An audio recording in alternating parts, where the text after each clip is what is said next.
দেখুন, এই ইট দিয়ে কিন্তু আমরা বাড়ি তৈরি করি, আর বাড়ি কিন্তু জীবনে একবারই তৈরি হয়। তাই যখন আমরা বাড়ি তৈরি করি তার মেন উপাদান কিন্তু ইট। আর ইট কিনতেই কিন্তু আমরা সবচেয়ে বেশি ঠকে থাকি।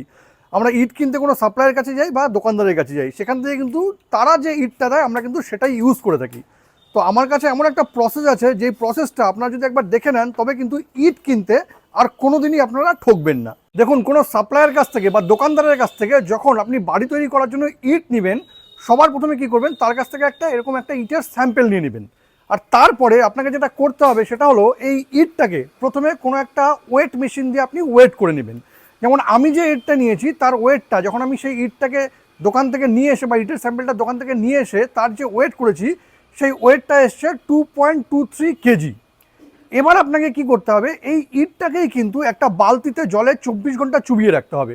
চুবিয়ে রাখার পর সেটাকে ভালো মতন মুছে নিয়ে তার একটা ওয়েট নিতে হবে। যেমন আমি যে ইটটা নিয়েছি তার ওজন কিন্তু এসছে 2.58 কেজি।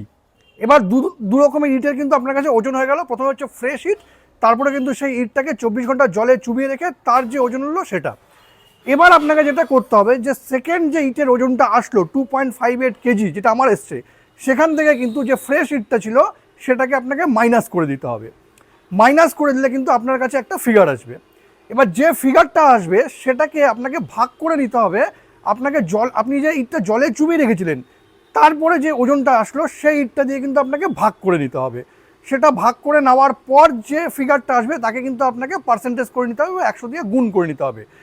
এবার যে ফিগারটা আপনার কাছে আসবে সেটা যদি 20-র নিচে আসে বা 20%-এর নিচে আসে, তাহলে কিন্তু আপনি বেস্ট কোয়ালিটির ইটটাই কিনেছেন।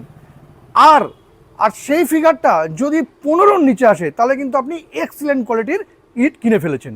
আপনারাও কিন্তু ইট কেনার সময় এই প্রসেসটা অবশ্যই ইউজ করবেন, তাহলে কিন্তু ইট কিনতে আর কোনোদিনই ঢুকতে হবে না।